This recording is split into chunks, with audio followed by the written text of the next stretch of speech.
Et voilà, bienvenue dans cette nouvelle vidéo, j'espère que vous allez bien. On se retrouve dans ce nouveau vlog, dans cette nouvelle Road to Scale. Donc là où je documente un petit peu toute mon évolution dans la création de tous mes projets, dans la création et dans l'évolution de l'internat de médecine.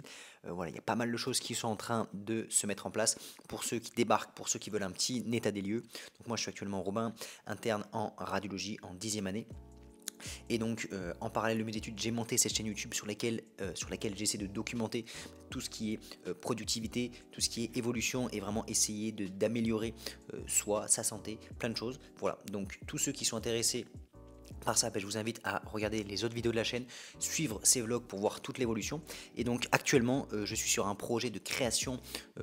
J'aimerais créer dans ce qu'on appelle un SaaS, c'est-à-dire un logiciel d'intelligence artificielle qui va aider les étudiants en médecine à créer des questions isolées, à créer des dossiers progressifs et également à créer et à répondre à n'importe quelle question. Donc c'est ce que j'essaie de faire en ce moment. J'ai commencé à contacter un développeur, le logiciel est en train de se construire, donc nous sommes dans les étapes initiales du projet, le développement. Mais la leçon que j'ai tirée ces derniers jours, c'est que en fait je me rends compte que j'ai envie de viser beaucoup plus grand.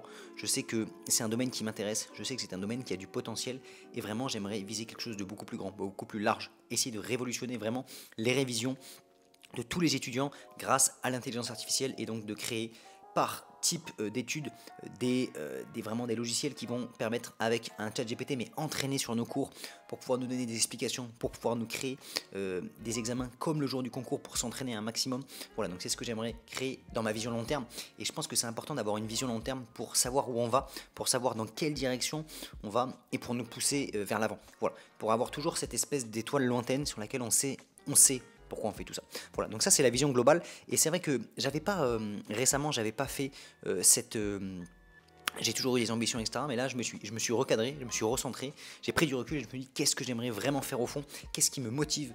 Et voilà, donc c'est pour ça que ça m'a permis de voir encore plus grand et de me dire que ce que je vais créer là, c'est que la première étape d'une grande transformation. Et donc ça m'a fait agir en fait différemment en me disant là, je suis en train de voir un développeur qui est un freelance, d'accord, pour créer ce projet-là, pour avoir vraiment ce qu'on appelle un MVP. MVP, c'est un minimum viable product, c'est-à-dire un produit qui fonctionne, qui n'est pas encore la version aboutie, la version finale, parce qu'on pourrait faire bien mieux, mais une version qui permet déjà de se lancer et d'être dans l'action. De ne pas dire, oui, demain j'aimerais créer le nouveau Facebook par exemple, et on n'a toujours rien fait. D'accord. Si on dit, je veux créer le nouveau ChatGPT, donc là c'est pas exactement mon cas, parce que c'est une version adaptée, et ce serait un petit peu prétentieux et finalement inconscient de penser ça, mais en fait il faut y aller étape par étape et donc c'est bien d'avoir des grandes visions et ensuite d'agir dans le présent. Donc là le but et mon objectif c'était de sortir cette première version, ce qui va être bientôt le cas, c'est ce que je suis en train de faire et ensuite on va mettre en place, je vais essayer de contacter des agences en fait parce qu'il y a des freelances, ce sont des personnes, des développeurs qui travaillent à leur propre compte, qui sont bons bien sûr, mais qui n'ont pas toute cette vision globale, qui n'ont pas la même portée que ce que pourrait avoir une agence. Et donc là mon objectif ça va être de contacter une agence, oui ça va coûter plus cher, oui il va y avoir des coûts de développement bien plus importants, mais il y a un moment où il faut savoir un petit peu ce qu'on veut, être prêt à réinvestir tout l'argent généré par la première version, peut-être s'associer avec des personnes qui sont dans le même type d'ambition que moi. Voilà, donc ça en gros c'est le projet actuel. De toute façon j'utilise cette chaîne pour documenter, que ce soit pour vous, pour moi en termes d'inspiration, pour voir un petit peu comment ça évolue, les réflexions, comment elles évoluent. C'est vrai que je réfléchis des fois un petit peu à haute voix, mais voilà, le but c'est de vous partager tout ça, comment ça évolue, tout simplement. Donc ça c'est ce projet-là. Ensuite il y a le projet bien sûr de devenir un excellent radiologue, c'est extrêmement important parce que il faut savoir aussi avoir des projets, des ambitions et avoir aussi des éléments concrets sur lesquels on se repose et sur lesquels on a travaillé. Donc ça c'est un side project, le fait de vouloir monter ce logiciel, c'est un projet à côté, mais bien évidemment mon focus principal reste la radiologie. Donc s'investir en stage, travailler ses cours en plus lorsqu'on est en dehors du stage et s'investir, voilà ça c'est extrêmement important aussi pour devenir un bon médecin et être fier de soi bien sûr. Voilà, donc pour tous les étudiants en médecine qui ont envie d'avoir des bonnes spécialités, c'est important de se dépasser pour pouvoir avoir la spécialité vraiment qui vous intéresse parce que je me rends compte quand on n'est pas, quand on a des conditions de travail qui sont plus difficiles. Moi, je vois en fait, il y a des spécialités que j'aurais pas du tout pu faire, et si vraiment j'étais dans ces spécialités-là, j'aurais eu beaucoup de mal. Voilà. Donc c'est pour ça que c'est important de vraiment se battre, d'aller au bout pour avoir ce qui nous intéresse, pour avoir la liberté et aussi le plaisir de travailler au quotidien. Parce que là, si j'arrive à avoir des projets à côté, c'est parce que dans ce que je fais, ça m'intéresse, je me sens bien dans mon quotidien et ça me permet ensuite d'avoir des bases saines et de construire d'autres choses. Mais si je devais me battre dans mon quotidien et que en fait le soir quand je rentre, je suis tellement saoulé de ma journée que j'essaie de fuir par toute toutes les façons possibles, bah, je ne serais pas en train de travailler sur d'autres projets à côté. Je serais en train d'essayer de m'évader dans de la source de dopamine, etc., etc. Voilà. Donc c'est important d'aller d'être fier de ce qu'on fait, d'essayer d'apprécier le processus et le chemin. Et voilà. Donc là, pareil, on est jeudi 6 ou 7 ou peut-être 8 février. On continue l'année sur des bonnes lancées. On essaie de continuer à se dépasser et à travailler à fond sur ces projets, que ce soit réussir les études de médecine pour les étudiants qui me suivent. Voilà, donner tout. Je sais que c'est des moments difficiles. On dit que souvent février c'est le mois le plus difficile. Prenez le contre-pied de tout le monde et soyez à fond. Soyez à fond et creusez l'écart. C'est vraiment extrêmement important qu'on puisse creuser l'écart ensemble, qu'on soit tellement performant, qu'on soit tellement déterminé que les autres sont à la ramasse et ils sont déjà beaucoup trop loin pour pouvoir nous rattraper. Voilà, donc c'est pour ça qu'on fait du sport régulièrement, qu'on mange correctement, qu'on travaille de manière concentrée, qu'on fait attention à ses sources de dopamine et quand on met tout ça en place mis bout à bout, on creuse l'écart. Voilà. Donc c'est ce que j'ai envie de vous partager. Je vous avais dit que donc du coup j'essaie de monter ce projet d'IA.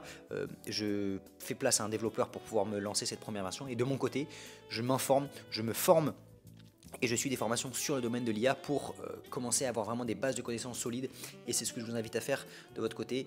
Évidemment, tous ceux qui sont en train de préparer les concours, votre focus numéro 1 doit être de réviser les concours parce que c'est ce qui permet ensuite d'avoir de passer ce palier, d'arriver au concours et d'avoir la bonne spécialité. Et ensuite, d'avoir des passions, des choses en plus qui nous intéressent et voilà, et de nourrir des projets dans ces contextes-là. Je trouve que c'est ça qui est intéressant, en tout cas de mon côté. Voilà, donc là, après-midi de libre, j'aurais pu faire tout et n'importe quoi.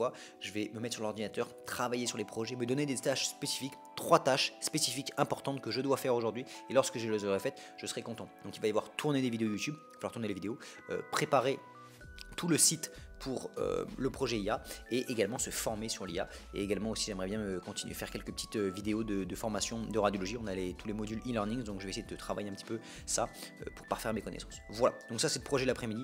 Je vous fais des petits points au fur et à mesure comme d'habitude, bien évidemment. Se concentrer à faire des bonnes vidéos de qualité, c'est le focus numéro 1 actuellement, vous apporter le plus de valeur possible. Donc voilà, et vous nourrir aussi de toutes les réflexions que j'ai en ce moment. On se retrouve juste après, ciao. Et voilà, je sors juste d'un rendez-vous avec le développeur, donc ça fait plaisir de voir les avancées du projet, de voir que on est dans le concret, ça y est, on en parle, on dit qu'on fait un projet sur l'IA, on dit ceci, cela, mais il y a un moment, il faut être dans l'action, et donc là, c'est concret, ça fait plaisir. Donc mes premiers retours, voilà, c'est vrai que j'ai jamais travaillé avec un développeur, donc c'est un peu une première pour moi, mais écoutez, ça se passe plutôt bien, moi je lui fais des retours assez constructifs par rapport à ce qu'il fait, essayer de mettre en avant son travail, de lui dire aussi exactement ce que moi je veux, et après on collabore avec Notion. C'est vrai que c'est tellement pratique, donc moi je lui mets tous les liens, tout ce que je veux faire sur Notion, je me priorise les tâches que moi je dois mettre en place pour que le projet puisse avancer le mieux possible. Voilà, donc ça c'est cool, je suis content que ça puisse avancer dans ce sens là, j'ai hâte de vous partager ce projet là, ça devrait sortir assez rapidement. Et voilà, et là je suis en train de mettre en place un serveur Discord pour que les étudiants qui s'abonnent, qui utilisent le produit puissent faire leur retour, que moi je puisse améliorer les réponses, etc. au fur et à mesure pour que le bot puisse être de plus en plus efficace et qu'on puisse vraiment avoir les meilleurs résultats possibles et que tout le monde soit content. Voilà tout simplement. Donc là on va continuer à bosser. Allez, je peux vous montrer en exclusivité là sur cette vidéo un petit peu à quoi ça va ressembler. Donc ça c'est la partie que je vais mettre dans le site, mais là c'est la version test que moi je crée, donc je vais vous montrer ça. Et voilà, comme promis, donc là c'est le chatbot que je suis en train de mettre en place. Donc en gros là, je suis en train de configurer celui qui fait les questions isolées. Donc là en gros il me demande sur quel cours je veux m'entraîner et je lui dis que je veux qu'il me pose 5 questions sur l'insuffisance cardiaque. Donc là il me pose les questions, ensuite moi je lui donne mes réponses et lui il va nous donner les explications, etc. Je peux lui demander de me poser des questions plus précisément sur les complications des rétrécissements aortiques, les questions, et puis après il me donne les réponses, les complications de l'endocardite, etc., etc. On peut même lui demander de poser des questions au niveau difficile. Voilà, donc après, il va y avoir des choses qui vont émerger avec les utilisateurs, quoi. Et voilà, du coup, donc pas mal de tests. Ça fait plaisir de voir que ça commence à prendre forme et à voir le jour. Il y a plein de fonctionnalités hyper intéressantes.